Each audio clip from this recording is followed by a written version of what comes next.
Today's episode is brought to you by... The outlaws are coming.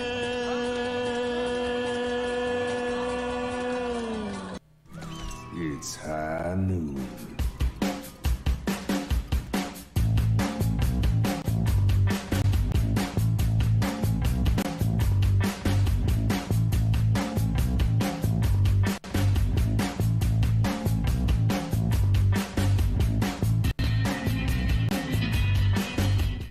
Hello, everyone, and welcome to High Noon Podcast, the competitive Overwatch podcast. I'm your host, The Blevins. With me, as always, is Deathplow.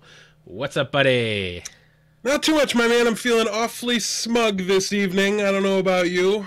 I mean, I always feel smug, especially after last week. But just I don't feel more more smug than I usually do. Well, I went from pretty down in the dumps Yeah. to pretty smug pretty fast. Yes. But we'll get into that a little more later on. Yes, I'm just always on the highest level of smugness, and I was not brought down. You were down a little, brought up. Okay, I get it. But got a lot to talk about this week. As with every week, we're back in the swing of things. Week 2, and it was just like riding a bike. Getting back in the Overwatch League season. I have not been more hyped about the season. I haven't been more hyped to play. You know, people are saying, "Oh, God, is boring. I don't want to play Overwatch anymore." I have wanted to play Overwatch more than I have in a long time, because it's like all the characters I play are in the same comp. It's like it's nothing but tanks and supports. That's all I play. I don't need any of these pesky DPS players that I'm never going to play that are just going to kill me. No. I want to be unkillable. I want to be giving people shields. I want to heal people. It's great. Yeah, I came back to Overwatch this weekend, actually. Got a couple of 6-stack groups going on with the old, the podcasters, Bob, Mel, Andres, Yankee, all those guys we usually play with. So shout outs to those guys, Jaylee as well. I don't want to miss anybody, but I'm sure I did. Jaylee? Other Yes, people. yes. But there's 8 people part of that 6-stack group, but I'm sure I forgot. Yes, but let's jump right in to the housekeeping. Of course, Blackwatch Report, brand new episode as always. Keeping it real with the Tier 2 and contender scene. Check them out on their own podcast feed, of course, and on Twitter, on YouTube, etc. Foul Play live again tonight, right after this episode. If you're watching live on twitch.tv/High Noon Podcast, another episode coming up that, of course, is Fantasy Overwatch League play. Talking about all the good stuff, all the stats, all those juicy fantasy numbers. And we're going to try to help you crush your leagues. Around the payload, we had the first episode of the new season finally fire off. We had Mushu Beef, Volamel, Monkey Prince, and Blazing Bob in the house. And it was an episode full of multi-time returnees. So it was, as you can imagine, with no new blood and no one to impress. It got a little goofy. So definitely a good episode to come back on. I'm shooting to get the second episode of the season, not this Tuesday, but the Tuesday after. So keep in touch on the High Noon Podcast Twitter at High Noon Podcast for updates on that. But with that, let's move on and talk about what we did last week. Deathblow, any fun, interesting news happen with anything? Interesting news or happenings happen with you this week? I spent a lot of time typing on my keyboard, whether it was battling the Houston haters in Discord and Twitter all week long after I made my prediction on last week's show, or crafting memes that aren't really High Noon appropriate at the expense of Boston Uprising and New England Patriots owner Robert Kraft. A lot of things he failed to read this week. One of them was the laws on prostitution in the state of Florida, and the other one was the Overwatch League rulebook, but we'll be getting more into at least that second one a little bit later on. Yeah, probably not as much the first one. You can not so check much. out other news sources for that. But definitely can't pass up on the opportunity to bash the Kraft family. I can't. Yeah, I know I can. But we're talking about the person who, when we passed Gillette Stadium, literally rolled down the window and screamed at the top of his lungs, cheaters at the stadium. to an empty stadium. It was great. Yeah, so for me, just been doing the same old thing, playing some games. But I was on Cheddar Sports again, actually earlier today, so that's fun. I'm gonna try to get Jimmy, the host of Cheddar Sports, on Around the Payload at some point. Just got to work out some dates for that, so keep an eye out there. But it's a cool show. They go over all sorts of esports, and I just happen to talk about Overwatch League. I definitely exposed some light on how I don't even know if it was better for Shanghai to win. I definitely talked about how great NYXL was, and did not even for a second defend their claims that Houston was bad, even though they beat the Hangzhou Spark. I just let that one fly. I did not I did not stick up for Houston, even a little bit. So they can do a little bit more to get people that aren't fans of them to stick up for them. I think that's definitely fine. The big thing is just no minds should be completely made up in either direction. I don't think, unlike 3/4 of this league right now. Yeah, and I think we'll be talking more about that as we go over the results as well as the matchups coming forward. But let's move on here to news. Florida Mayhem have signed McGravy as an off-tank. Death, what are your thoughts here on McGravy entering the Overwatch League? I think McGravy's a solid player. I think he could potentially do some good things in Overwatch League. I don't think he's really like a world beater or anything like that. I don't think he's much of a game changer. And honestly, in a vacuum, I think there was just better off-tank options that they maybe could have gone out and gotten. Now, we don't know. Maybe they reached out to him. Maybe they tried to sign him. So, they got themselves a solid off-tank player. Again, I don't think it really drastically alters the outlook of this team, but we've long been of the opinion that roster depth is important. Philly, roster depth is important. And now we're seeing a team defend them, protect themselves a little bit from that eventuality of something occurs, you're down somebody. So from that perspective, I think it's great, but I don't think it's a signing that really should, perk your ears up and make you really, really excited, or make you go run out and buy a Florida Mayhem jersey or anything like that. But overall, I guess it's fine. In bare hands we trust. Yeah, I'm not sure if these were the irons in the fire that he was speaking of last week in chat, but Cold fire, if it was. Yeah, exactly. I mean, I agree with you. Not a huge signing here, but even if we saw, I would say, a market improvement from Florida Mayhem this week. Yes. Granted, their improvement was from actual bottom of the barrel last week, which was just like unacceptably bad last week. Yes. So even if you can see a little bit of improvement, making changes, which we didn't see last year, remember, we saw just stagnation last year. So even just changes whatsoever, already a step in the right direction for Florida Mayhem. Even if this is maybe we can shift some players around to be able to play heroes that aren't their mains but they're more comfortable with, or we get someone who's maybe a better Zarya or a better Diva and be able to shift them around and move the team around a little bit, get a couple of shore up some maps here and there. It's going to be a big improvement for them. Again, Mayhem is not a world beater. This signing is not going to make them a world beater, but putting them into a position to fight for against some mid-table teams, get a couple upsets, and maybe make a stage playoff run. Maybe they got to set themselves up. So it's nice to see this Dallas or San Francisco last year, that sort of a situation. Exactly, but they're making the steps in the beginning of this stage one, which is awesome. To see. Yeah. So good on Florida. In bare hands we trust, of course. Next up is a little bit more of a contentious subject here. Fusions was not eligible to play for the Boston Uprising, or is not eligible to play anymore for the Boston Uprising in Stage 1 under the current two-way contract rules. Revisions to the rules may be coming soon. Tucker Roberts, the president of the Philadelphia Fusion, stated that they were in an open conversation there is an open conversation happening about the two-way rules right now. Currently, Elk is also done for Stage 1, and Snillo will only be able to appear once more for the Fusion because of the current rules. As we, the public, knew it was you can only play in two Overwatch League games in a stage if you're a two-way player and not go back to contenders. We didn't think it was the other way around, or we didn't think that it was just you can only play 2 Overwatch League games, done, period. You can't play an Overwatch League anymore for the stage. We thought, from what we saw publicly, it was, okay, if you play more than 2, if you play 2 or more Overwatch League matches, you can't go back down. You're just stuck up. But now, apparently, allegedly, according to the actual rules that weren't not the public rules, but the official rules, you get 2 games as in Overwatch League as a two-way player, and done. What's your take on this, Death? Well, it's frustrating as a fan to not know that rule, right? Because we had a lot of Discord conversations and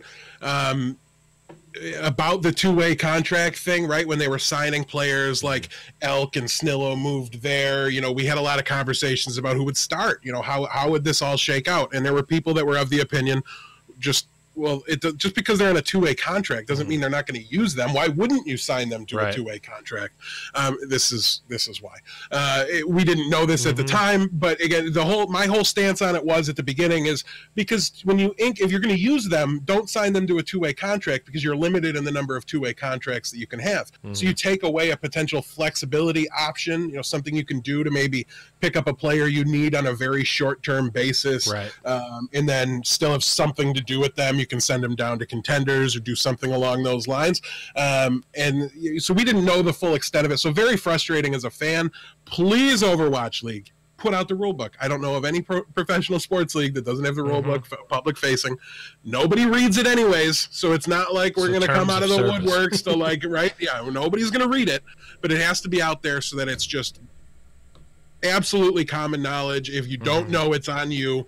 One thing I will say, and then Tucker Roberts Sweetie told everybody, put the pitchforks down. The league's being very reasonable about this. To me, very reasonable is read the rule book, idiot. Like, what are you doing? It's not a public facing rule book, so we as fans don't know. Right. Boston had the rule book. If Boston didn't know Fusions was going to be ineligible, that's Boston's fault. This isn't, the league didn't do anything wrong. I don't have any problems with the way the league handled it. It even came to Boston very late that he wouldn't be eligible or able to play.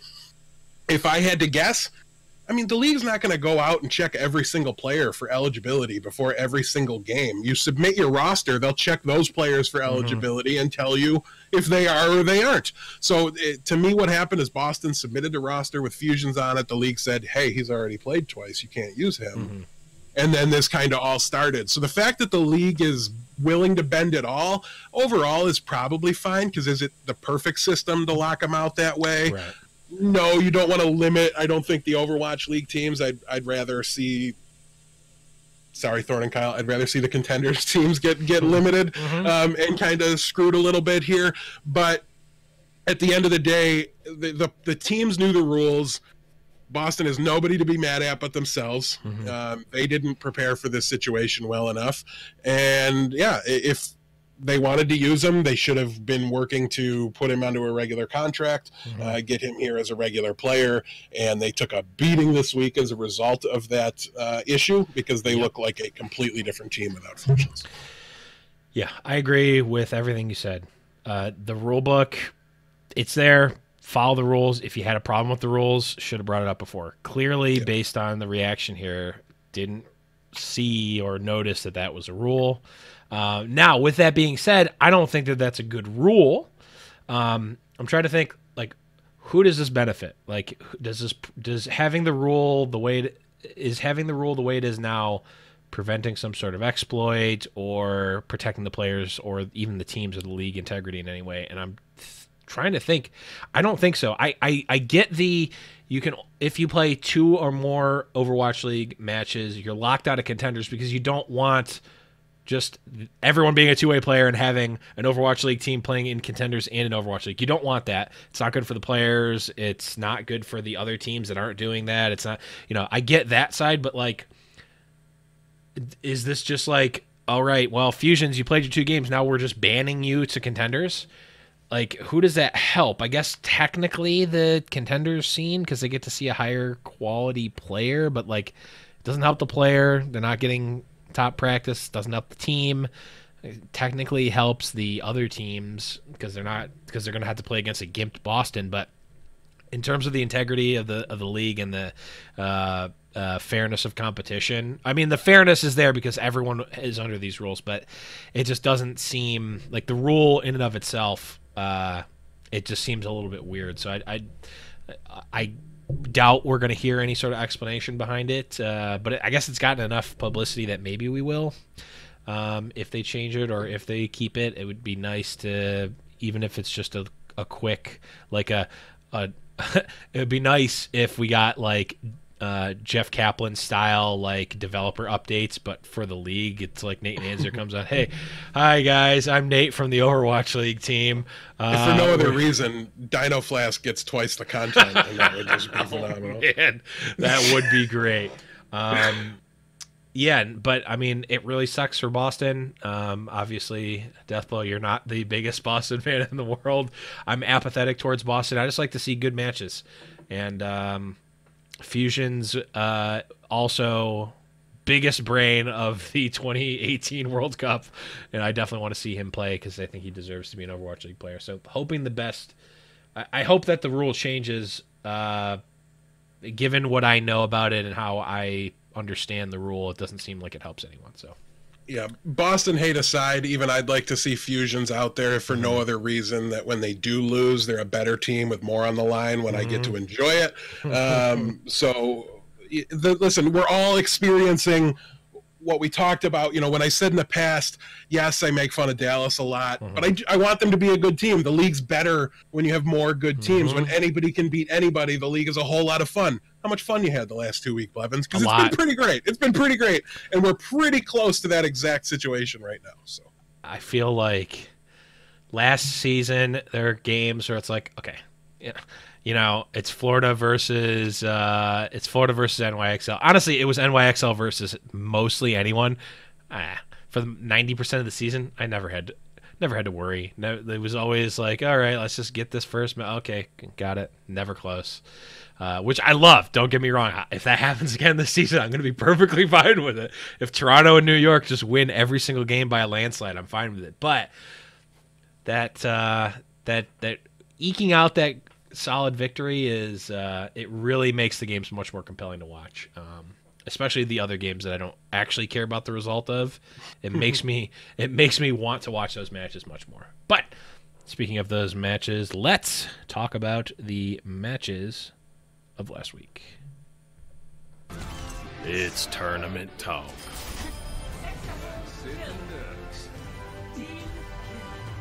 All right, quick recap here of the matches from Stage 1, Week 2 of the second season of Overwatch League. On Thursday, London Spitfire defeats Washington Justice 3-2.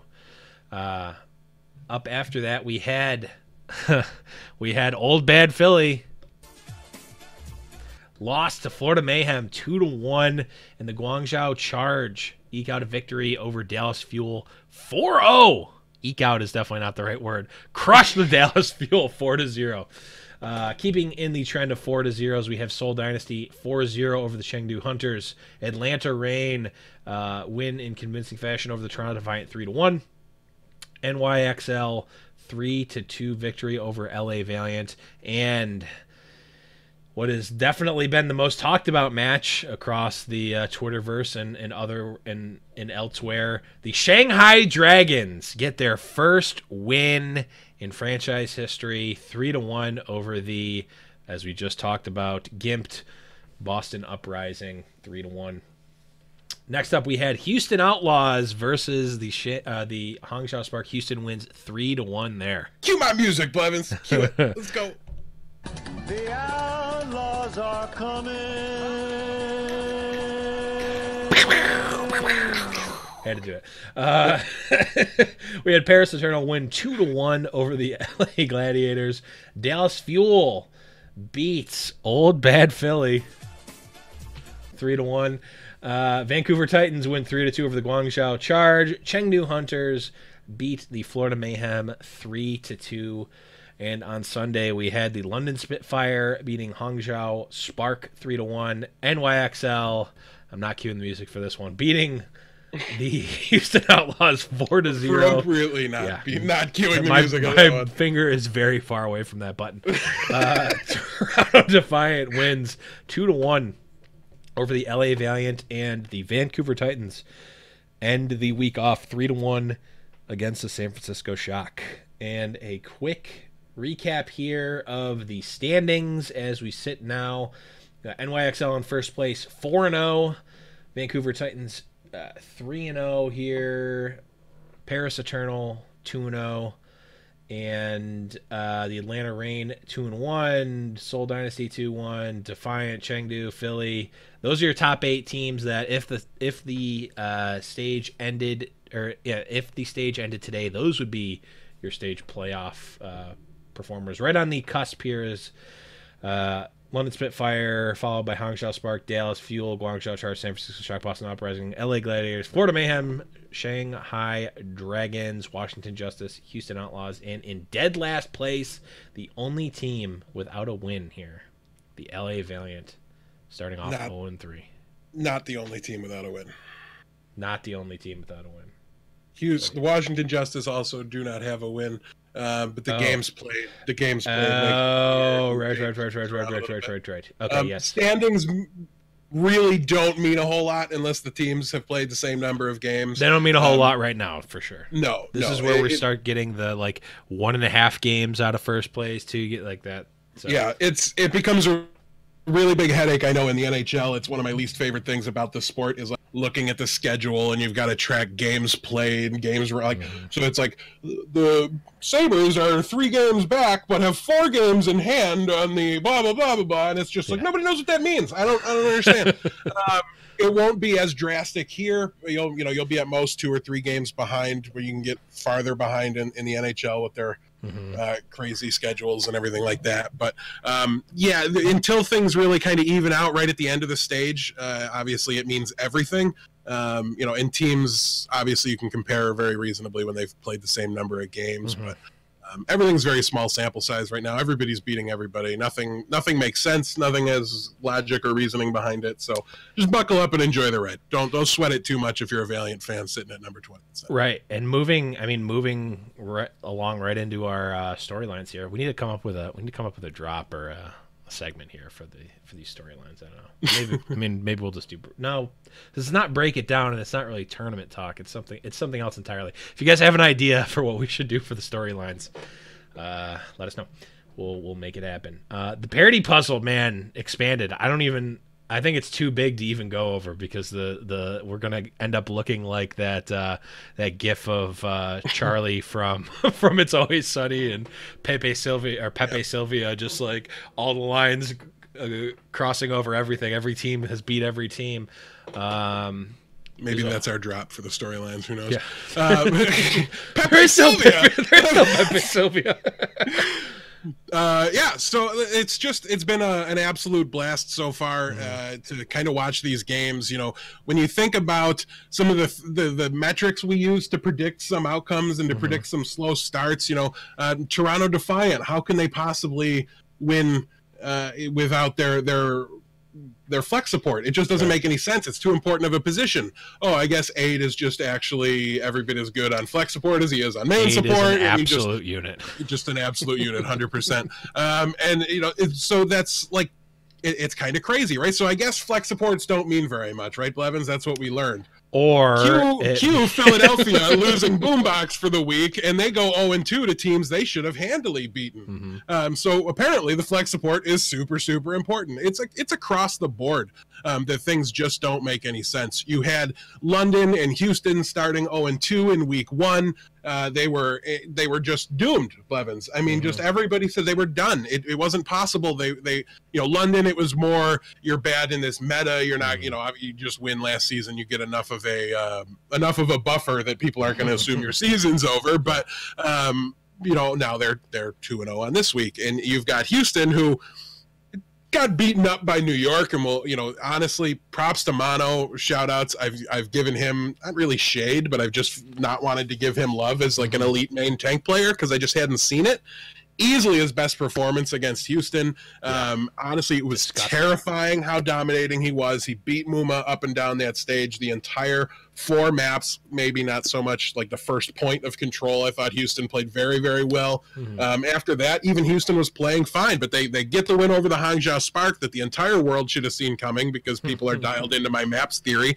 Houston, by the way, I feel like I can predict Houston for the entire season, the rest of the way. I don't care what the meta is. They're a map pool team. They're not a meta team or a stage team, patch team, any of those things. They're a map pool team. They get a big win over the Spark. The Spark were on top of the world last week. Now they dropped 0-2 this week. They're in shambles. The Valiant only had 1 game last week, and it was against the New York Excelsior. So when they lost nobody batted an eye. was this week. Oh, it was this week. Who did they lose to week 1? Was it Vancouver? It was Hangzhou, actually. Oh, okay. And it was close. So, yeah, that was part of, the Hangzhou puzzle. Everybody's super high on them. They just beat the number 2 team. Well, now we've got, Fate, I think it was, tweeting. They have internal conflicts within the team now they need to work on, all these things. Everything has been turned on its head. This GOATS meta, despite the variety that we've seen within the GOATS meta that's made it really, really interesting and compelling to watch, leveled the playing field hard, is I'm pretty sure what happened. You saw expansion teams came in that we theorized would have slow starts. They were more comfortable in this meta, so maybe the starts weren't as slow as we thought, which took a lot of the predictability that we thought was going to be there out. And regardless, there's infinite ways we can describe this and explain this to you. And all you need to know is that New York and Vancouver are probably not going to lose to people that aren't each other right now. And then you're going to have, I think, the Washington Justice and the Florida Mayhem just to the eyeball test. And even this isn't locked and loaded because Washington's only played twice. Florida looks up and down a little bit. We don't really know, but they feel like the bottom tier. It's just very, very difficult to tell. But outside New York and Vancouver being really, really good, I feel like I've learned nothing. I feel like everything's very up in the air. And yeah, it's been a lot of fun to keep track of, and it should continue to be that way throughout the entire stage 1. Yeah, we were talking about this in the pre-show. I don't know if there's a single prediction this week where I would be like, oh, you absolutely under no circumstances can make this flip. You can't make this prediction. This is 100% going to happen. It's like, even like NYXL versus Toronto, like, as much as I want to see Toronto win, I'm certainly not picking them over NYXL. I would not advocate that you do it. But if you did, I wouldn't say that you're a complete and utter crazy person. Like, Neko's back. They looked really, really good, even without him. Aid really stepped up. Ivy stepped up. There's less Roki in this new lineup that I think is going to be better. I know Toronto fans love Roki. I am not one of those Toronto fans that loves Roki. But he dyed his hair. Cool. It's okay. He can throw, right? I have one dyed hair person in my life. And that is my brother, Ninja. But yeah, I mean, like, Hangzhou Spark, are they actually good? They were on top of. They were the king of the scrimbuck. They were like top rolling in scrimbucks. They went 2-0 and then 0-2. And like, even like, you try to look like, okay, well, who do these teams play against? It's like, okay, they played against London Spitfire. Well, I don't really know how good they are right now. Like, they also did the 2-2 split of like 0-2, 2-0. Like, they looked bad and then they looked good, or they looked bad and then they looked better. Like, Chengdu is really the only team off the top of my head that is doing something like actively different, like with how they're playing and the lineups that they're running. They have a strategy, and that's out of necessity. Jikarin's not there. They don't really have a main tank, so they're using a Hammond player, and they're playing nothing but the heavy DPS compositions, which is great. And some teams won't be able to deal with that. So we've seen them been able to sneak out a couple of wins early. And they're 2-1. Yeah, they're in the stage playoff conversation right now. They're in the 7 seed right now, right in front of the Philadelphia Fusion, behind the Toronto Defiant. It's an upside down crazy world right now. If you're a fan of almost any team, you've got reason enough to be optimistic. I will say that if the stage playoffs if the season ended right now, my bold prediction of more expansion teams making the playoffs than season 1 teams would be correct. But yeah, I mean, I really, as much as I hate to admit it, I feel the same way. I really resonate with what you said of like, we've had 2 weeks of just absolutely fantastic Overwatch played, and I feel like I've learned almost nothing other than NYXL really picked it up this week and looked dominant against Houston. They didn't look as dominant against LA Valiant, though at points they definitely did.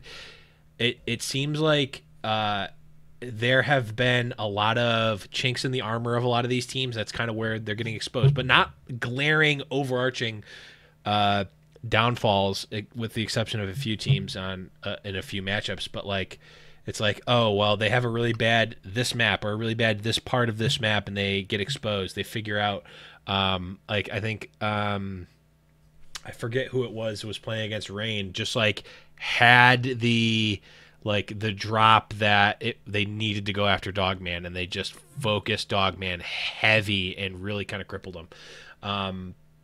There's a couple other points like that, but like right now, pretty much any team with, I get like you said, the exception of maybe NYXL and Vancouver, any team can beat any other team right now. And I feel like this is the best possible world we're living in, right? Gone are the days of old Cloud9 never losing tournaments. Gone are the days of Envious going 40-0, winning every single Overwatch tournament there ever was. Gone are the days, I think, even of NYXL and Boston Uprising with these near perfect or near perfect stages. I think man, every single match is, if you're a fan of a team, every single match is watchable, every single map is winnable.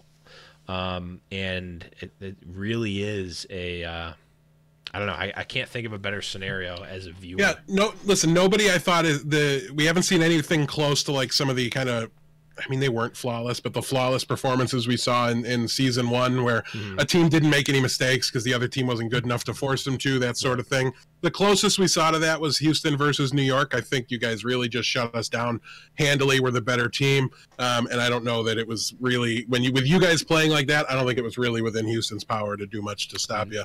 I don't think it was within anyone's power to stop them. If they play like that every match. Yeah. And even Vancouver with their decisive wins, like, Bumper just throws sometimes. Like he wants the flank shatters way too much. He gets himself out of position. It's very, very obvious, especially to a pro team, when you're just staring at the opposing team and you can press tab and know they have a Reinhardt, but there's no shield in front of all their players, right? Like, that's really obvious. And at that point, an Overwatch League team is going to look in the corner he's standing in, because it's probably obvious what corner he's in. He also just charges off the map sometimes, right? Like that, we saw that on Volskaya Industries. Just gets a little too excited, tries to maybe make too much of a play. But at the end of the day, they just have a really good understanding of the meta. They're a really strong team, and they're carrying over. They're the one team we thought would have a good chance to start fast because all that team synergy they brought with them, all that everything, and they didn't blink. They got here and they're performing very well. So they're going to be really exciting. I can't wait to see them play against New York. I have no idea what happens. I don't know when it happens either. But even the match Vancouver versus Shock that ended up, it started 3-0 for Vancouver. That was a much closer. Super close. It was one of those like super close.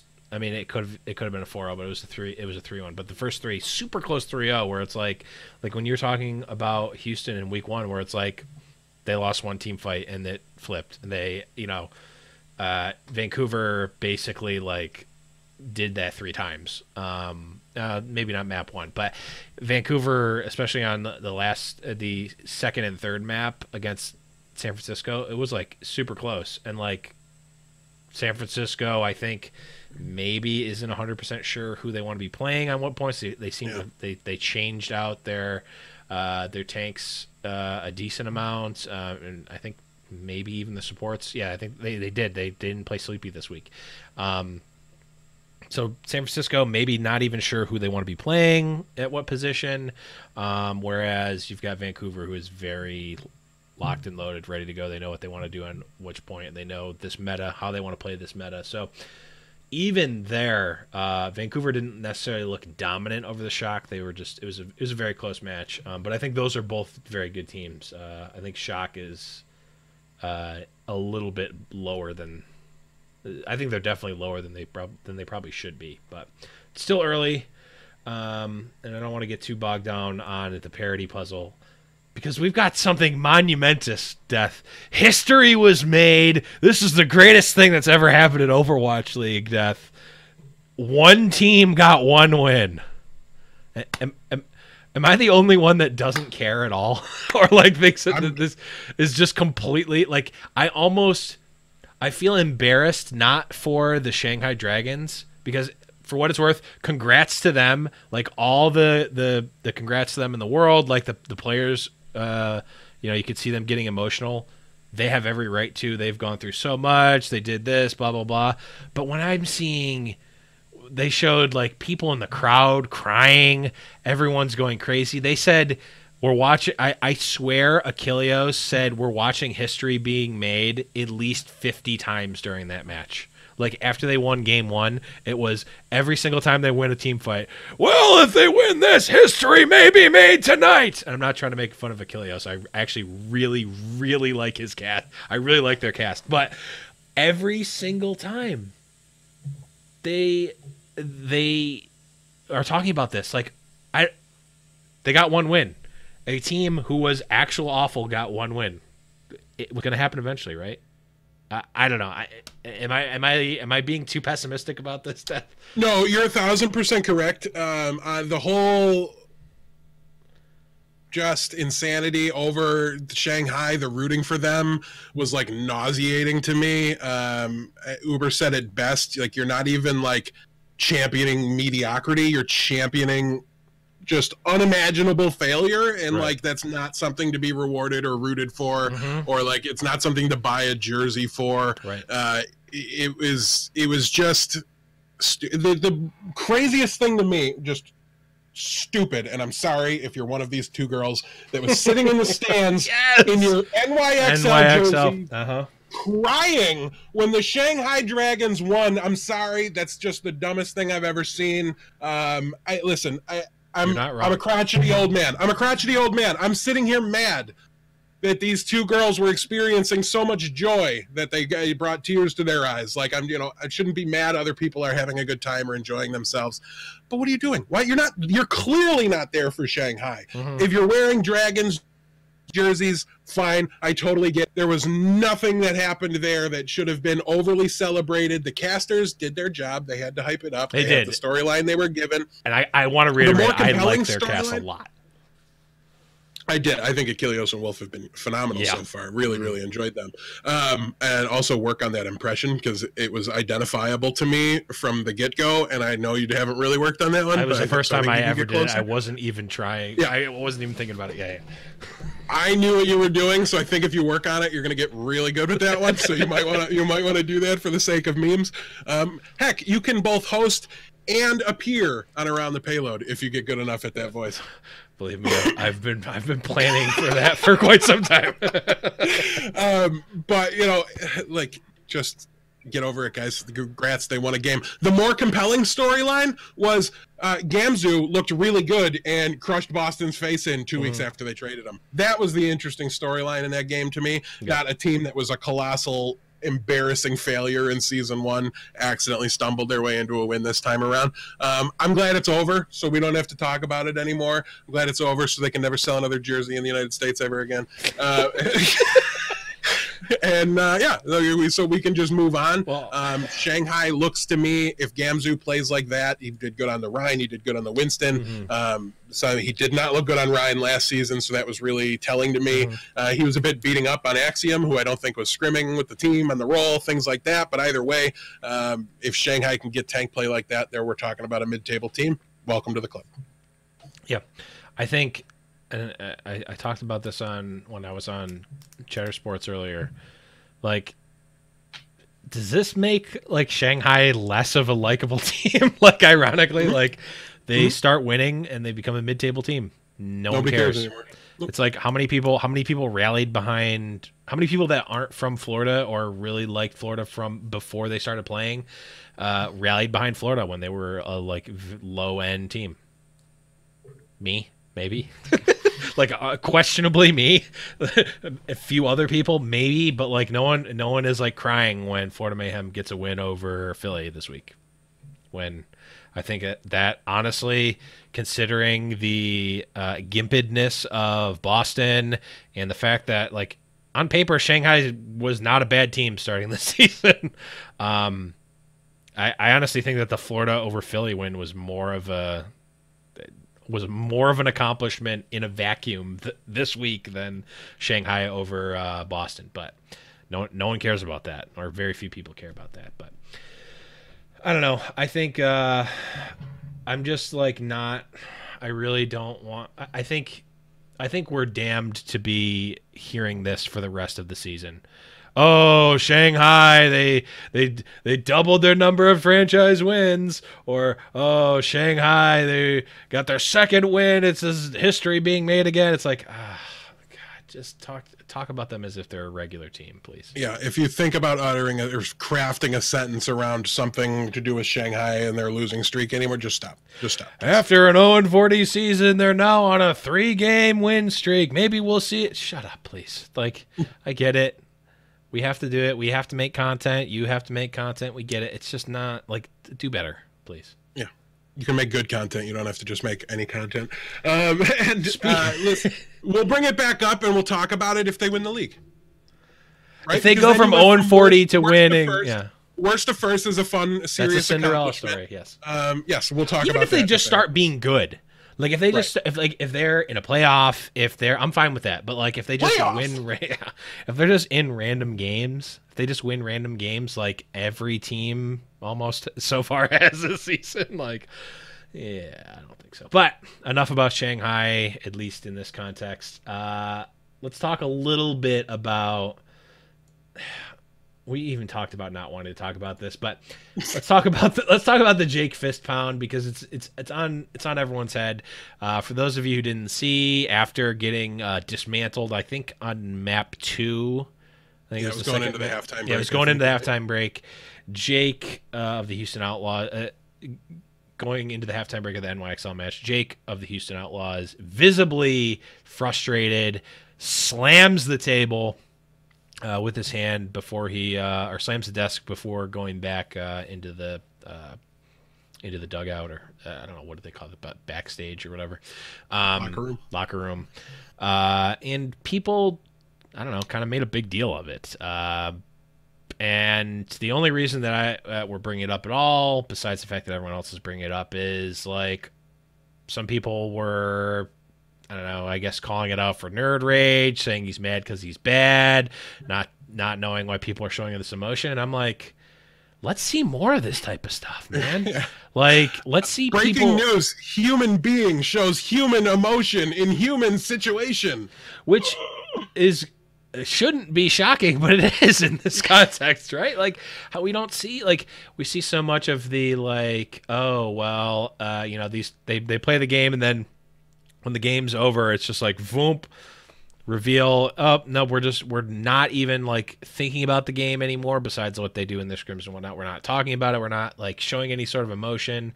I love the pop-off. It's part of the reason that in watching a ton of Smash Bros. Lately, like, it feels so much, like, closer to human emotion because, like, it's not as organized at all as Overwatch League. It's not as advertiser driven as Overwatch League. It's not as like big like organization level as Overwatch League. But when you see those guys win those matches, they pop off. Like literally they're like doing the Tiger Woods fist bump. They're jumping up, they're screaming, they're hugging their buddy. And like we saw, I think it was Chengdu when they got their first win, one of their players like popped off and that was awesome. Or and we see like a little bit of that, but I don't think we see nearly enough. We don't see it on the player cams either.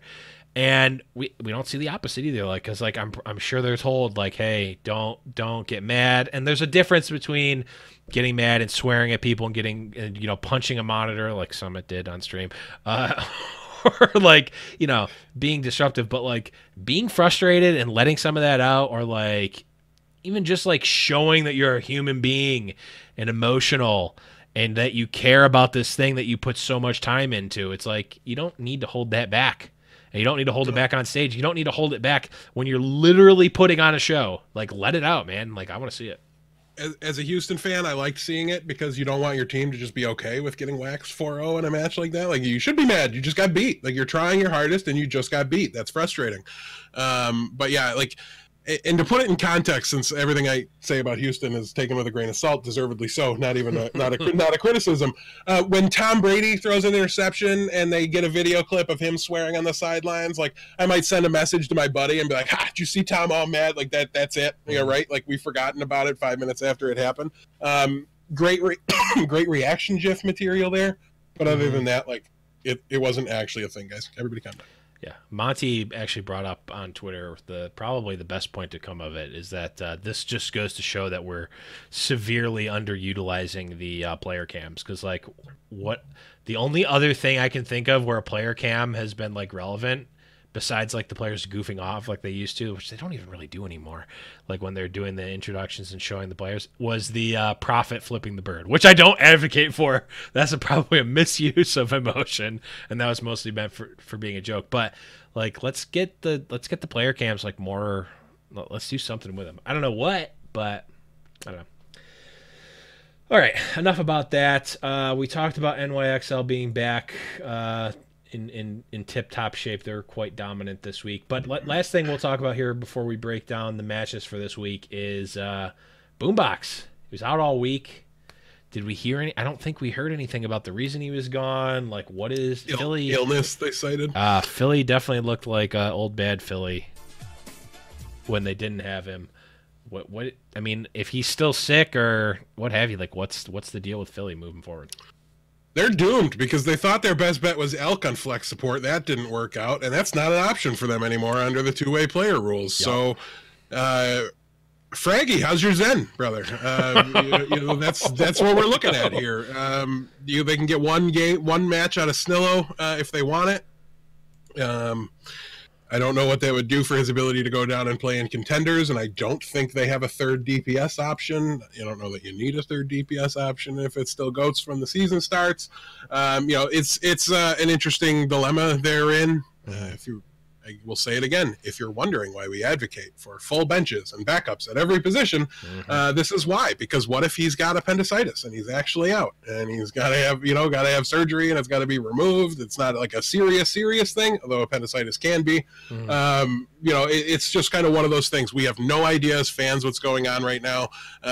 If you're a Philly fan, you should be nervous, not terrified, because your team's going to be fine when he gets back. But at the end of the day, we talked about Houston. I wasn't panicking last week, but dropping 2 winnable games for seemingly a bad reason is not a good look. It means bad things for your playoff chances later in the year.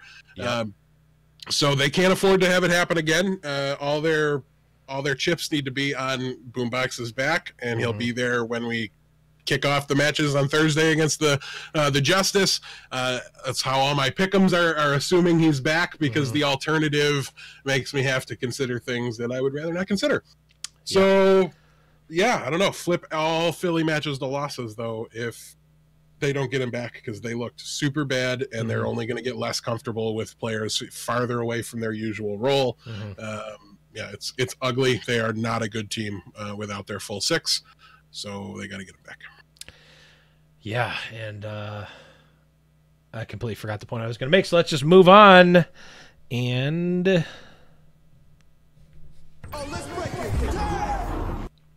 first match of next week is the aforementioned Philadelphia Fusion versus the Washington Justice, playing on Ilios, Hollywood, Temple of Anubis, and Route 66.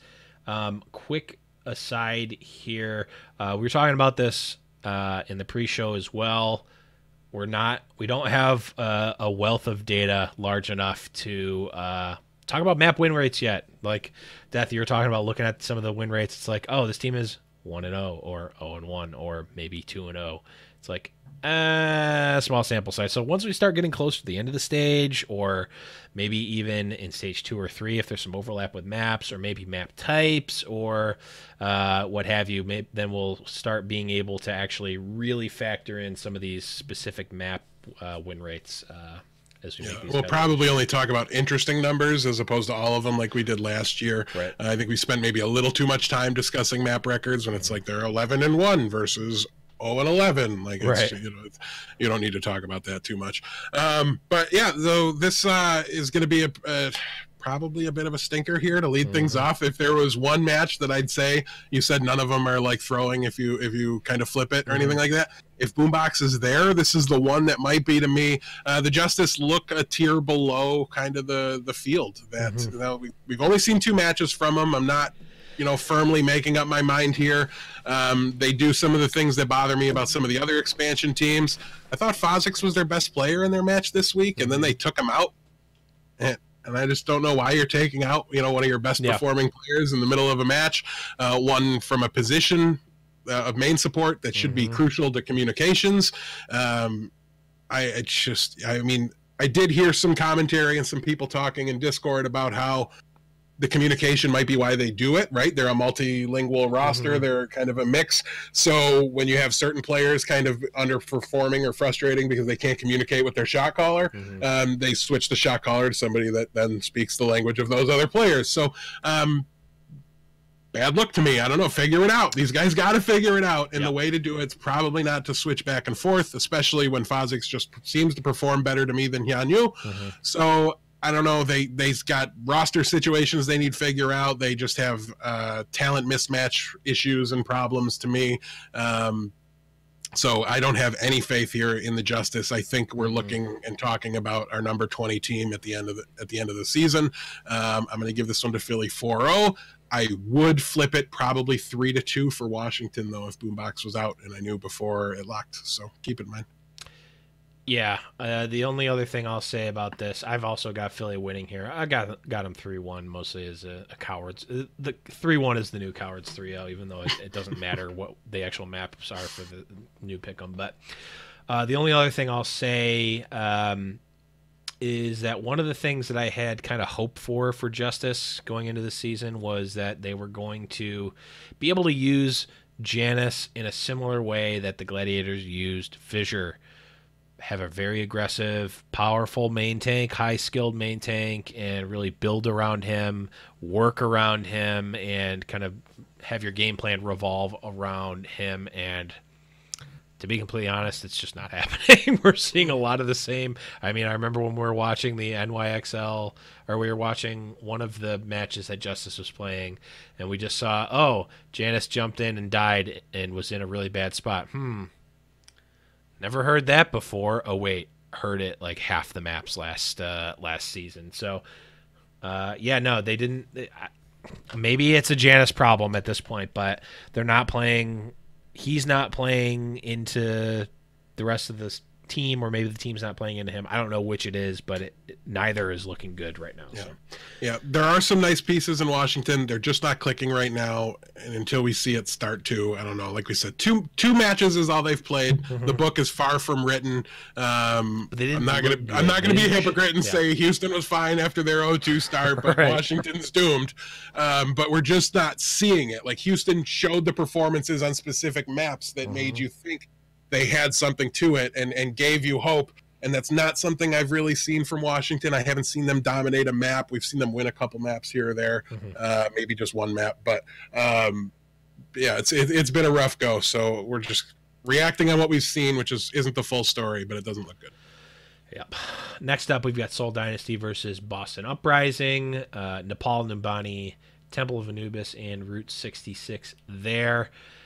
We both got the Seoul victory here. It is really hard to come off of a loss to Shanghai Dragons and then go up against the Seoul Dynasty, who is admittedly looking, I think, shakier than a lot of people predicted, but right now we're working under the assumption that there's no fusions, which is not a good look for Boston right now. They looked they looked real bad against Shanghai last week. Yeah, the question with Boston's going to become, did Axiom look bad because Axiom is bad, or did Axiom look bad because he didn't have any prep time with his team and he was watching somebody else scrim for a week? He looked bad on the Zarya role, and I don't want to, damn him forever because of that, because it's not his job. He's a main tank player. But part of the reason I was very low on Boston in my power rankings was because I thought Axiom was going to be their main tank, and I didn't really care for him much as a prospect. So I don't have a lot of hope there. There's certainly, if you were looking for it and you want to root for Boston, you can get yourself there that they might still be competitive. I thought Color Hex looked solid. He's only going to get more comfortable. I think the team's going to gel a little better over time. I just don't know that that's going to help them right now.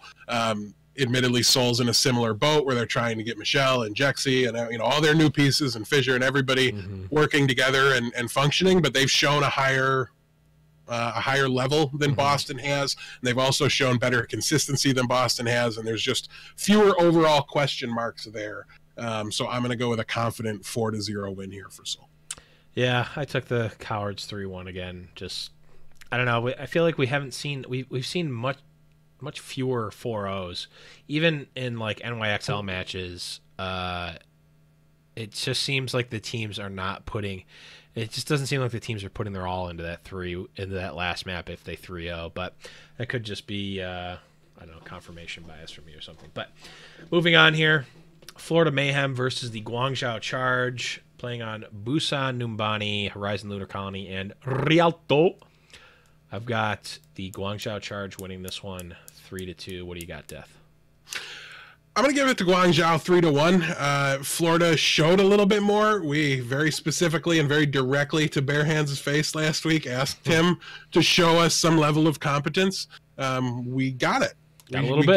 We got a level of competence that makes you think they're not going to just be at the bottom here, which is what we saw in the first week. We didn't see, to me, a tremendous level up. We just saw a team able to put it together a little bit more. I think we saw Saya player for one map. I don't care if it's Brigitte or Zarya. He's your best Overwatch player on your team, and I do not accept that he shouldn't be out there. Listen, they've got some pieces that are starting to come together a little bit. I'm just not there yet, and I'm maybe a little too high on Guangzhou just because we thought they'd be bad, and they're right there in the middle with everybody else, so they're kind of exciting to think about and look at.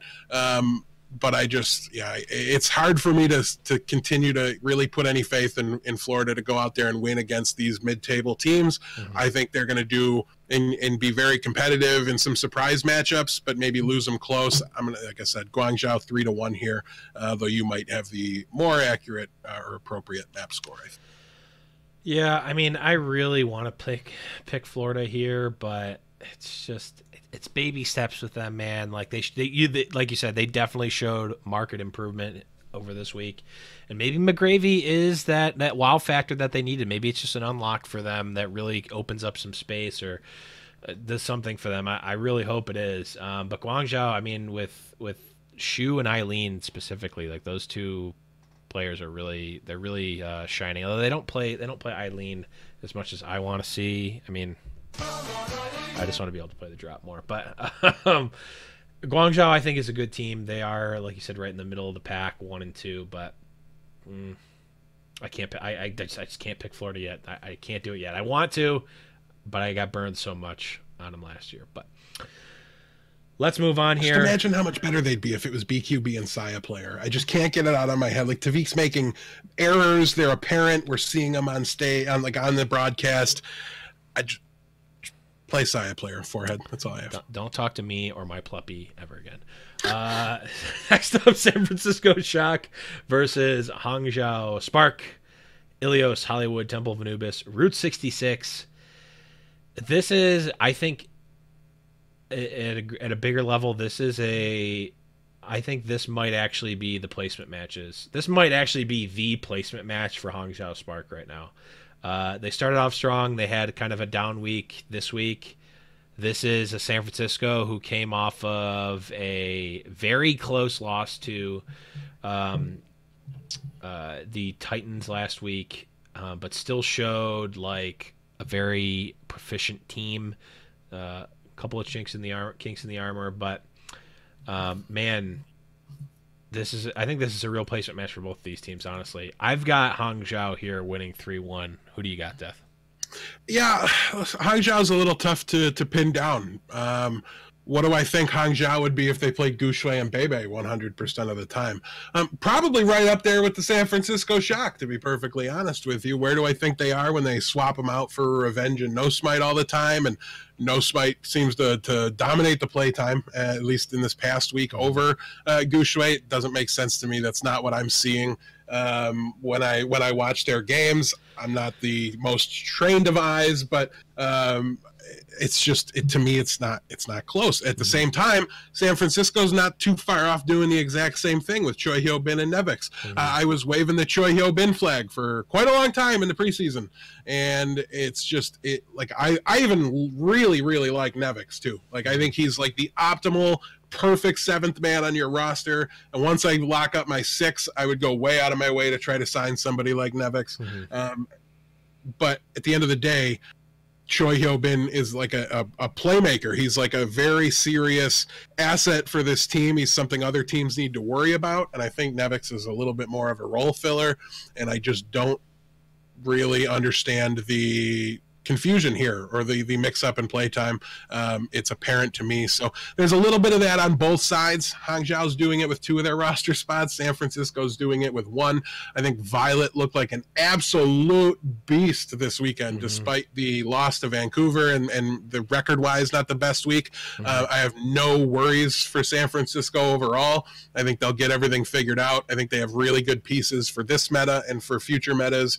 I just think they hit Vancouver, who was playing better than them, and that's why they lost here. So with Hangzhou's struggles, like you said, could easily be a flip. I'm going to go San Francisco, and if 3-1 is a coward's bet, what is 3-2? Because that's what I'm taking it for San Francisco here.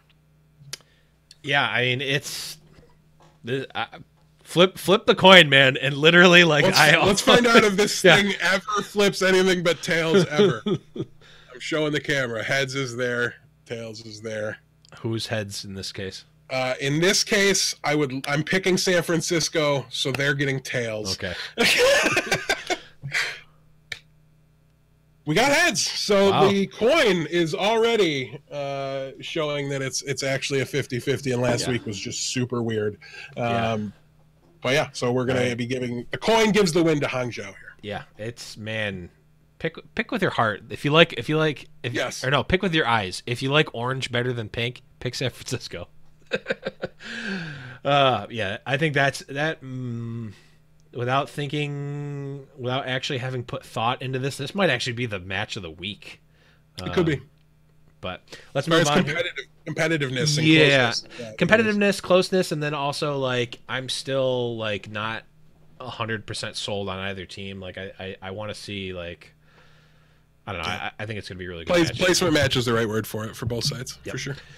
Moving on here, we've got LA Gladiators versus London Spitfire. This is like I feel like this is a classic like world beater. I feel like LA Gladiators was the first team to ever. Okay, yes, it was LA Gladiators in the preseason beat London Spitfire. That was like the first. And this was back.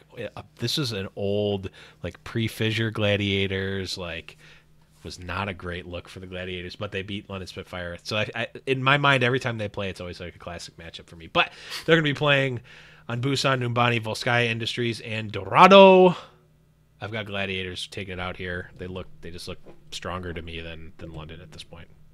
Yeah, they're getting Decay back this week, so unlocking a little bit here. We're not exactly sure how they're going to use him, how he fits into this meta. A spoiler alert, there's a really strong chance they don't fit him into this weird meta where they might want to like put him on Brig and they're just going to let him, hey, don't worry about this. They've got it for now. Play what you're good at. We'll use you when we get to that. Yeah. So, yeah, it's going to be really interesting to see. London benched Birdring in favor of Guard this weekend. It was part of what kind of leveled them up a little bit. So we're seeing Prophet play the Zarya now. And then Guard is very, very good on the Sombra. So if they're able to find times and places and excuses to play the Sombra version of GOATs, I think London has a chance to be really in this match. But otherwise, I'm going to give it to Gladiators here 3-1. It's got the potential to be very close. Much like the last one, you can definitely flip this if you're, just because we both went Gladiators, it's close. I think for both of us, London could easily take this. I could even see, I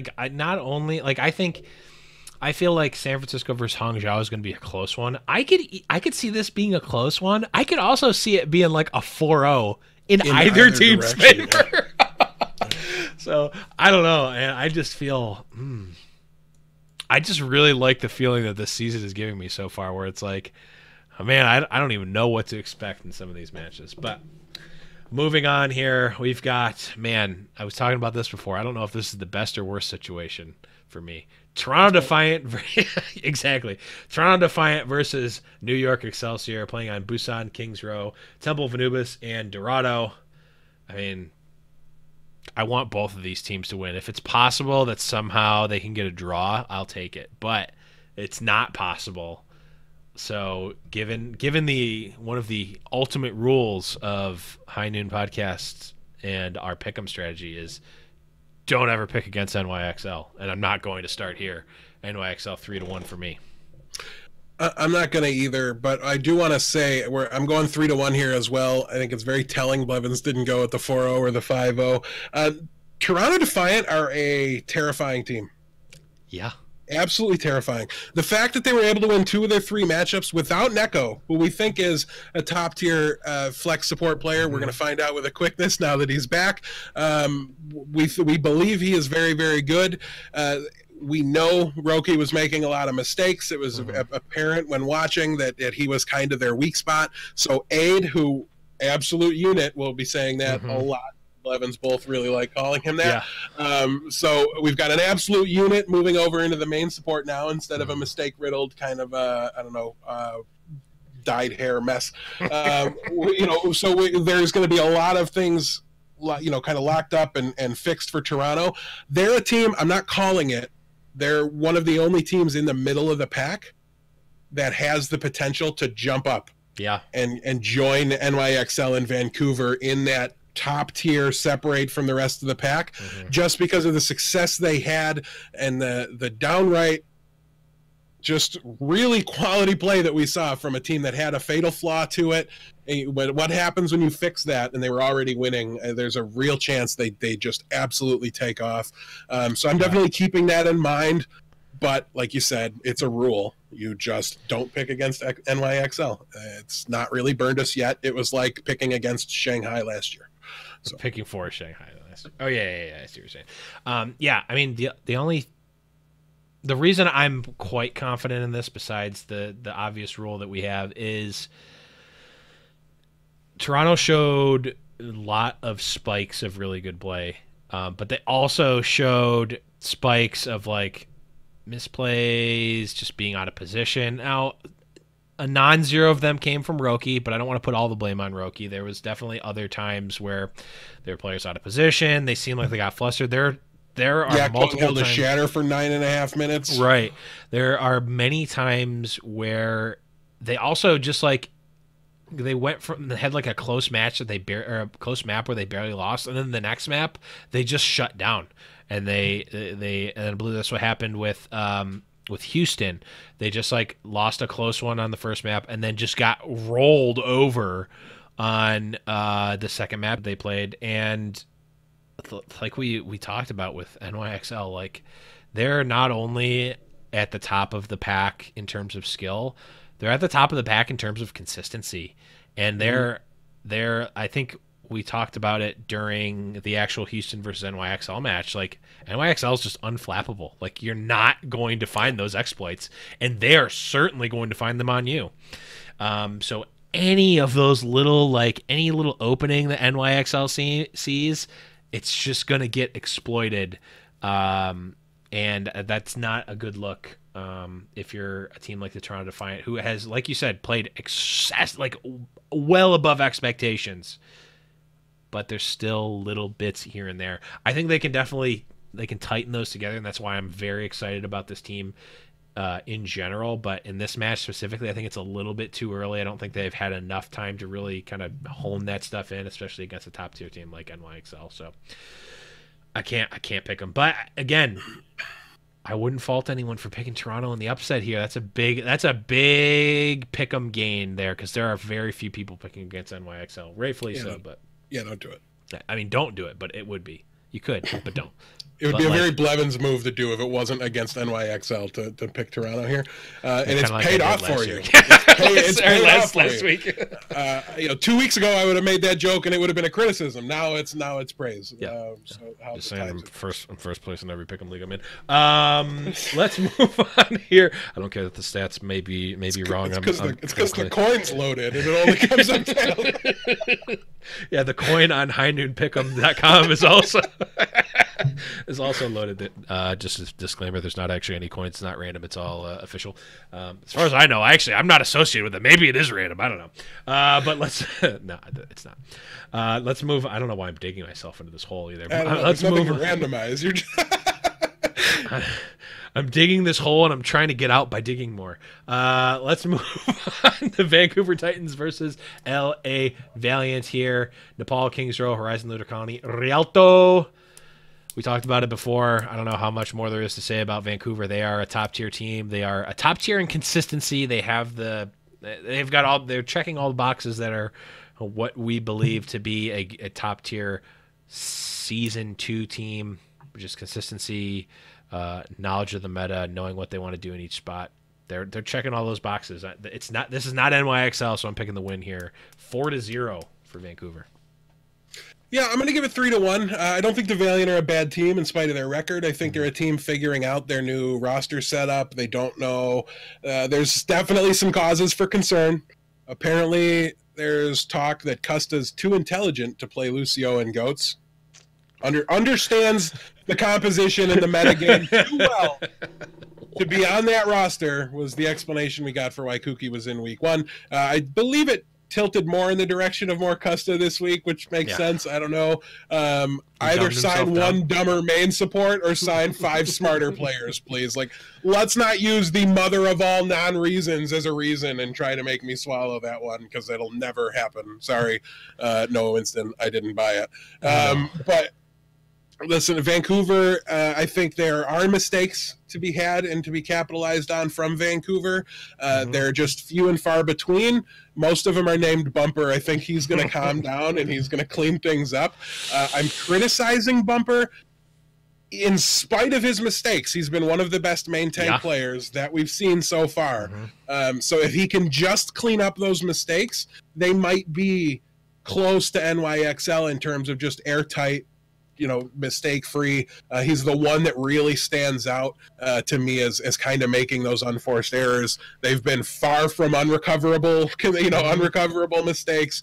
No reason to predict doom and gloom, but I just think the Valiant are a little underrated. Should be able to take one of these maps, but I won't even be remotely surprised if it is a 4-0. I'm just not ready to call the Valiant bad and go one-sided with this one yet.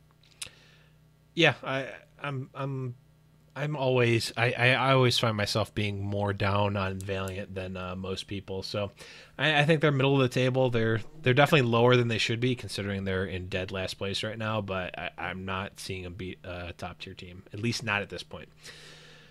Moving on, last match of Friday, we've got Shanghai Dragons versus Chengdu Hunters, Busan Numbani, Volsky Industries, and Dorado. I am personally picking Chengdu Hunters here to win 3-1. I like their, even though it's because they're essentially forced to do it, I like their difference in play style. I think maybe I'm pulling more of a fan thing in here, although I'm not overly a fan of the team in general. I just like that they're changing it up, they're playing something different, and they're getting some wins out of it. But Death, you may be the first to break one of our cardinal rules here. Well, the cardinal rule was don't pick Shanghai to win until Shanghai wins. True. They've won, so all bets are off now. Listen, Chengdu, like you said, and like we talked about a little bit earlier, they're going with this 3 and 4 DPS lineup out of necessity, not out of thinking it's best or thinking it's good.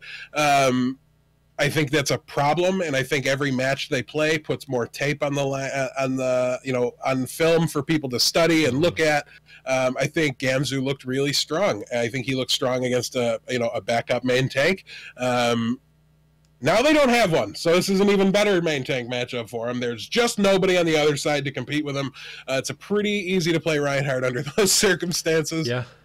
So listen, I won't be surprised if this goes the other direction. I'm far from sold on Shanghai as being a really good team. It's hard to me when a team is not playing a composition like that out of want, right? Like that's a different conversation when you're doing it out of need for lack of players on your roster that can play all the positions. It's just a brutal situation, and it makes it really, really hard for me to pick them. So I'm going Shanghai 3-1. You've got Chengdu 3-1. I'll let you pick who gets heads or who gets tails in this one. You know what?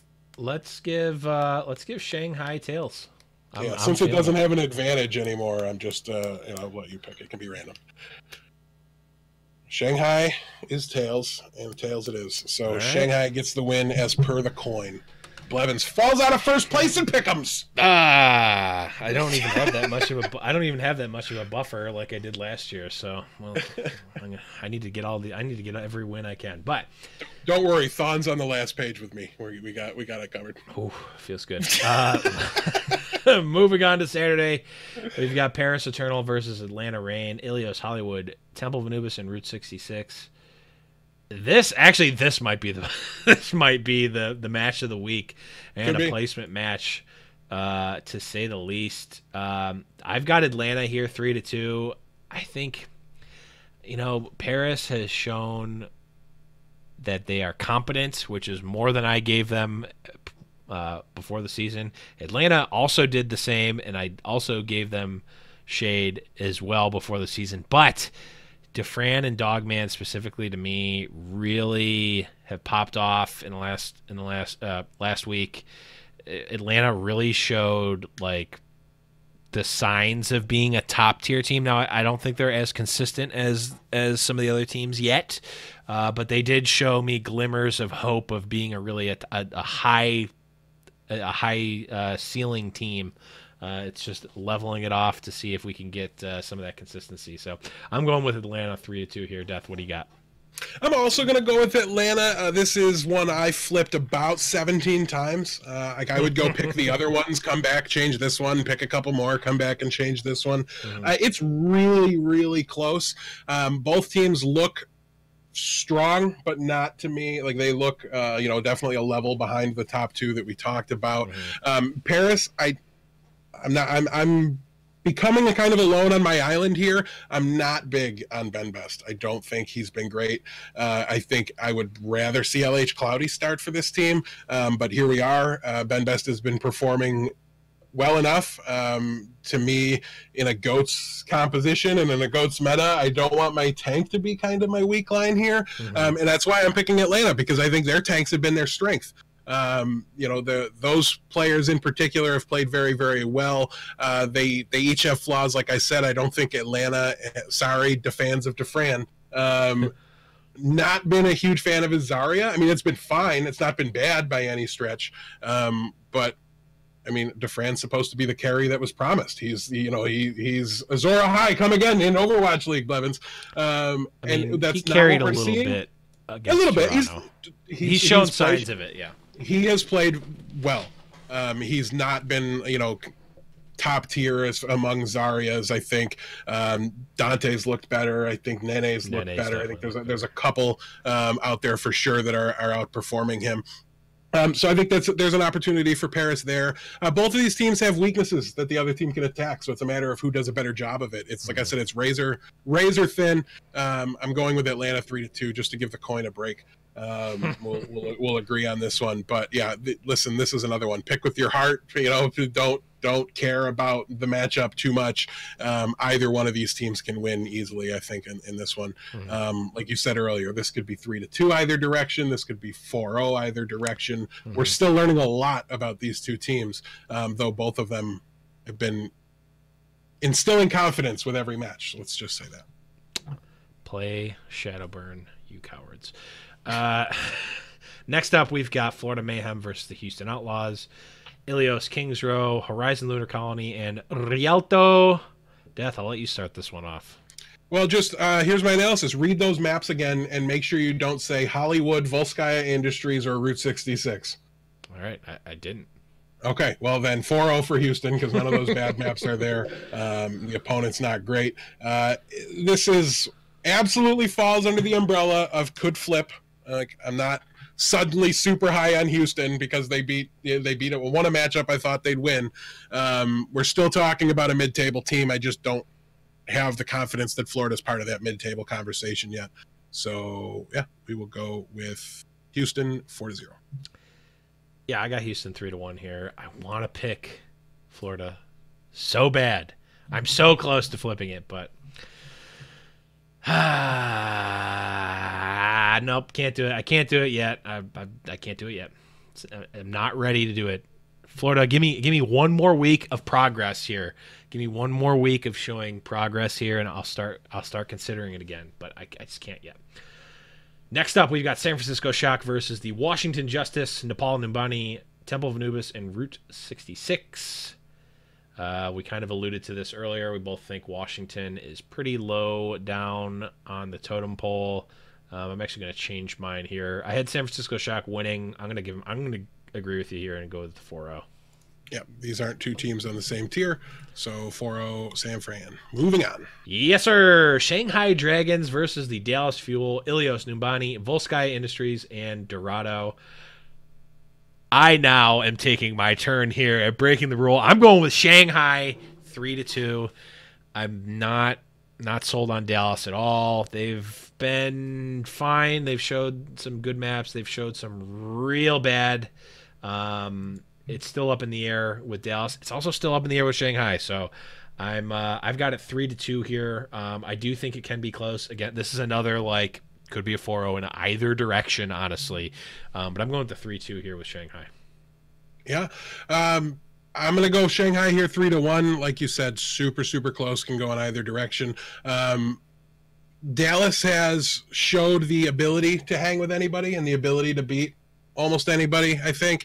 They've not shown the consistency to do it. Blazing Bob is in the chat. He may have uncovered their secret. They lose during the week and they win on the weekend, so Thursday and Friday might be bad for Dallas. We'll have to wait and see if that pans out. Dallas is a really hard team to place right now. I'm tending to lean them towards the bottom end of that mid-tier group. The reason being because the pieces that were supposed to be solid for them are not proving to be solid. Where is Effect? He's on the bench because AKM's just the better player. Though he's not on the bench all the time. That's another problem for Dallas, potentially.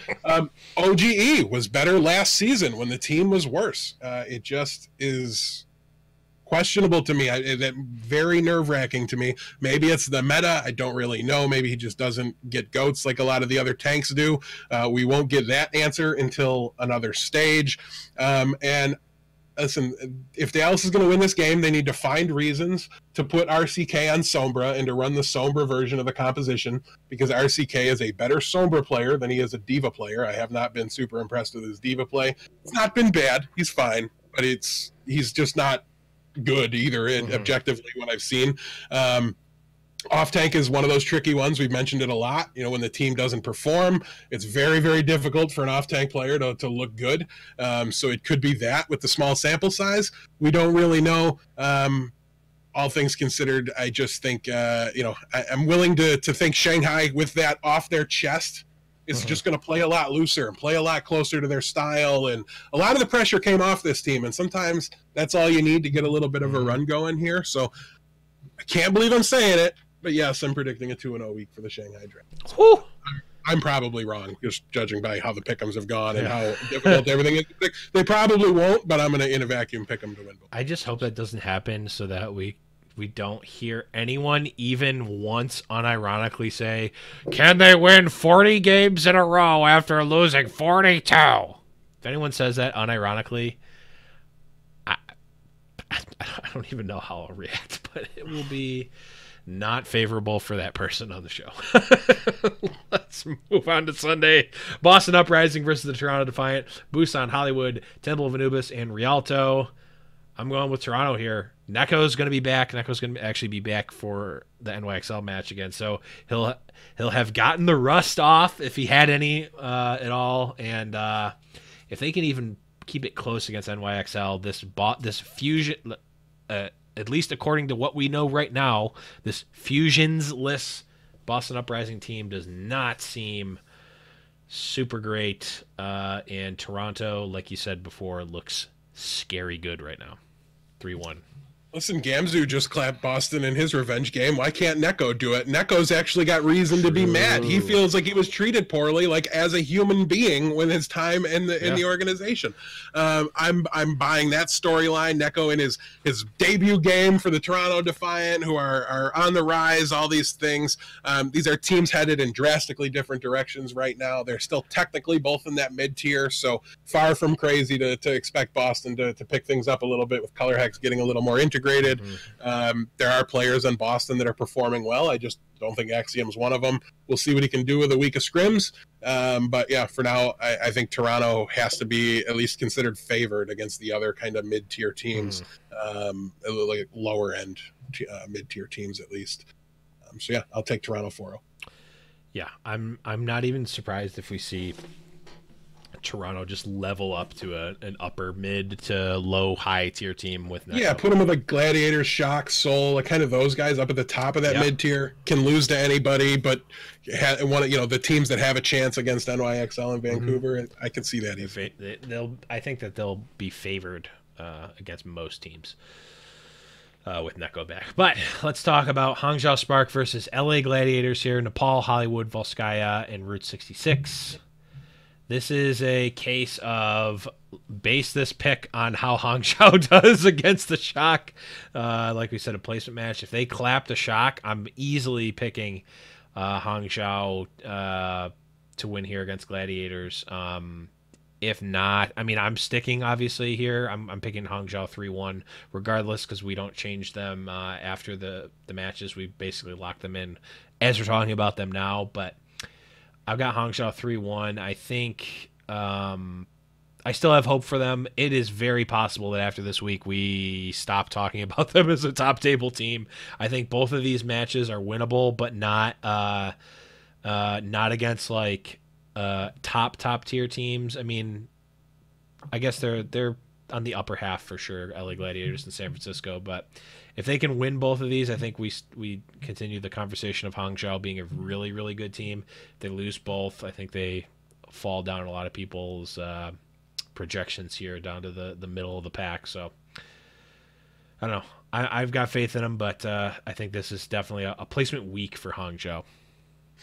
It definitely is. They can get back on track just as much as they fell off the track this week. But coming off a week where they lost to two teams who, if you ask Reddit, their season was over. They were donezo, that sort of thing. To drop both of those in convincing fashion, swapping out the spots they're doing. Listen, no smite means no win, and that's how I'm going to look at it until they prove it otherwise. So I'm going Gladiators 3-1, but you're 100% correct. If they look really good against the Shock, I think we call last week an anomaly. Both weeks would be just as much of an anomaly at that point. It would get very, very interesting very, very quickly if they start to win these. But based off what we saw last week, again, this is a team that is figuring itself out. At some point, they will figure it out. They'll be able to compete with the likes of the Gladiators and the Shock and them.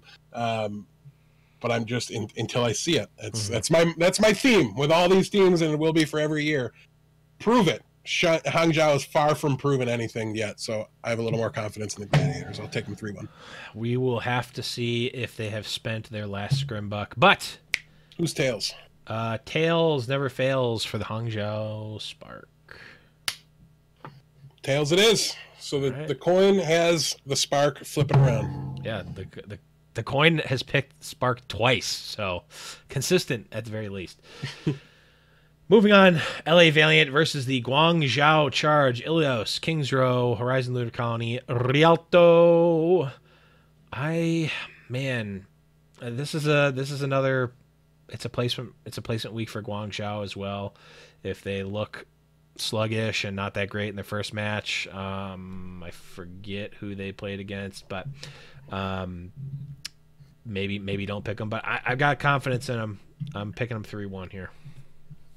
I'm not sure. Oh, they play against Florida earlier in the week. So. Oh, if they lose to Florida, flip this real fast. Yeah, flip it real quick.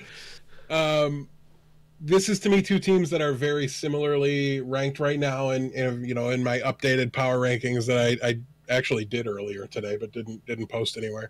I was just like scribbling on paper and trying to figure out where I had everybody. These two teams are very close, despite Guangzhou heading in an upward direction and the Valiant going down. I don't move people huge spots in my tier lists and stuff like that for 1 week and even 2 weeks. And in the case of the Valiant, I believe they've only played 3 times, not 4 like a lot of other teams. So still a pretty small sample size. I just refuse to think of them as a bottom table team after we saw so much competence from them before. They've made a lot of unforced changes that they opted into, but enough is still there and enough remains in place that I think we're going to see them rebound a little bit. I'm going to give them a win here. I have no problem with anybody flipping this, though. This could easily just be that Guangzhou is the better team, and we won't know until Sunday at about, 8 p.m. True. Eastern. Speaking of flips, what does the coin think of this one? Oh, man, we got to flip the coin. All right, we'll put the Valiant on heads, and I almost hit myself in the face with the coin that time, and it was heads for the Valiant. So the coin finally back on my side here. I think it's 2-2 for us this week. But last match of the week, we've got a classic pseudo rivalry, I guess. NYXL versus Seoul Dynasty, Ilios Nimbani, Volskaya Industries, and Dorado. I got to pick my patented NYXL 5-0. I think in most other cases, it's generally a close match with Seoul and NY. I think for last season, especially, maybe not in the later parts, but in the preseason, Seoul won against NY, but then I believe that NYXL won every match against Seoul the rest of the season. But even in the wins, it was always closer than it felt like it should have been. It always seemed like Seoul overperformed and NYXL kind of crumbled at spots against Seoul specifically. It's one of those like weird, I don't know. I don't even know how to explain it. It's just a weird matchup for them. Not even a matchup. I think it's just like the players put more on the line against that team specifically. And it just kind of like leveled them off more than it should be on paper. But I really think that the tier level is just different at this point in the season between NY and Seoul. I don't even think it's going to be close. Yeah, listen, I mean, we just watched Mono have like the performance of his Overwatch League career. And whether that was because last season it was very DPS featuring metas and it just wasn't an opportunity for him, but I don't buy that. I think there was plenty of room for main tanks to shine last season. I thought a lot of main tanks did shine last season. Fissure, Gesture, Muma, Gesture. I mean, there was a lot of them. The Fate. A lot of them. They were kind of the linchpin, right? That was what made teams good was kind of that tank play last year. And in GOATS, that seems more true to me than in the past. Although I guess anyway, I won't go too deep into that. But yeah, I just think if they can adapt that quickly and go from a team that looked beatable playing GOATS in week 1 to look out, it's terrifying in 1 week. Like, who's going to catch them? Who else can level up that fast? And they're probably not done getting better at this meta and this composition. So they're a team that always adapts well within your set, right? They were teams they went to 5 against last year that you were really surprised, and you saw them drop a couple maps to Houston and then come back and win in 5 there a couple times. They figure you out in the middle of the set. They adapt their play style in the middle of the set. They can certainly do it within the stage. Seoul has mistakes and errors from the roster changes that they've made. They might be small, they might not be huge. Houston's mistakes weren't huge against New York last week either. They were just there. Like, Houston honestly played a pretty decent game against NYXL, just got clapped. because NYXL was playing in a way that made them untouchable at the time.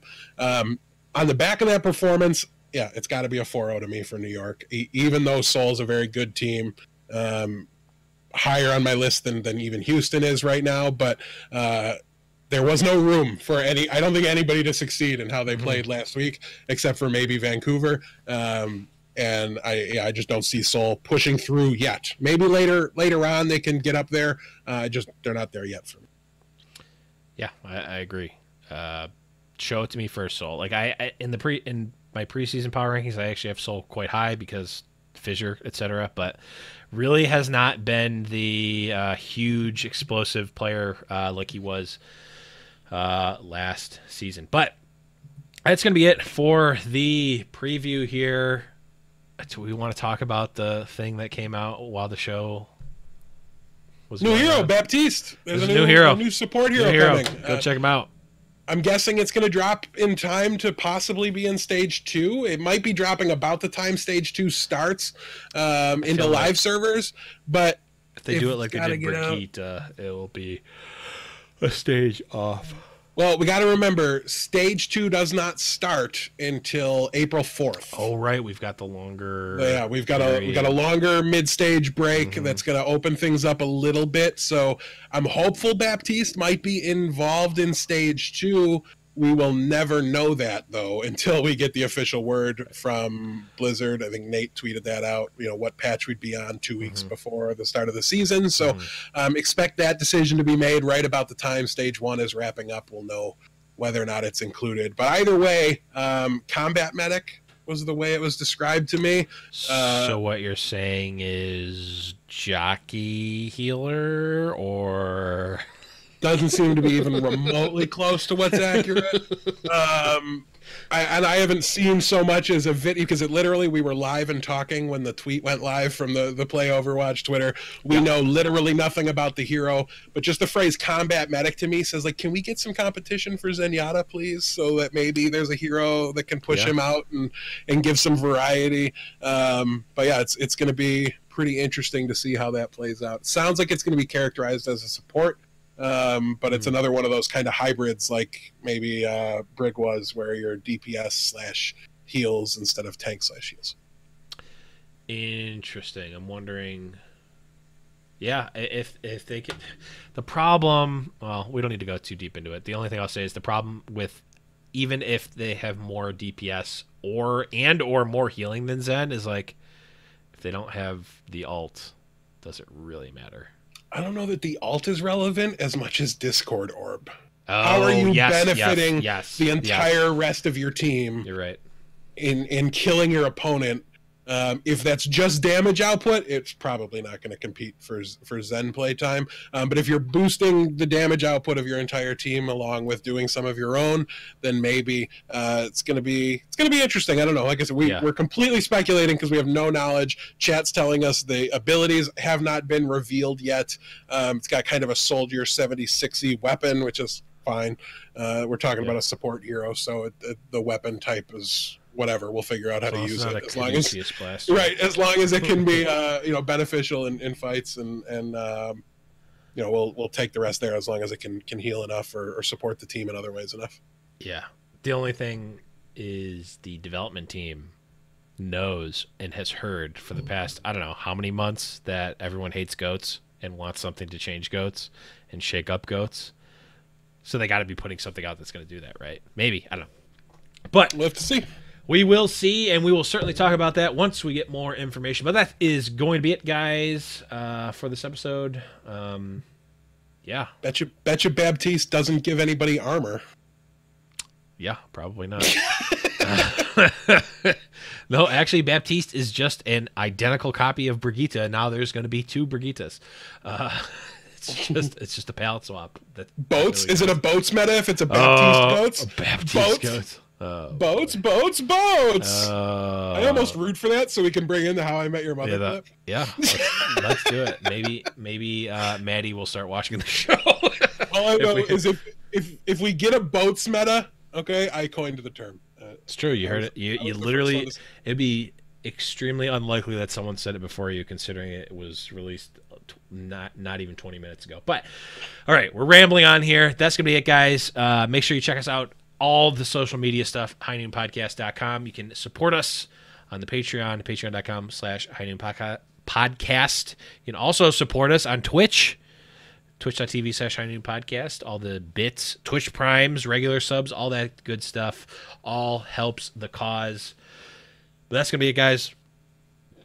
Ooh, for Death Blow, I'm the Levins. And remember, it's high noon. Got his boots and he put on his hat. He threw the coin away that same day. It's in his past and he's not looking back. He says, finding mine now, God's my way. He's not good, but he sure ain't bad. He'll make amends for the sins that he has. He says, I'll change the world one bullet at a time till I find mine. I got nothing. Boats, Baptiste, boats. I'm still thinking it's gonna be a jockey healer. It's gonna be a jockey healer. Calling it, jockey healer.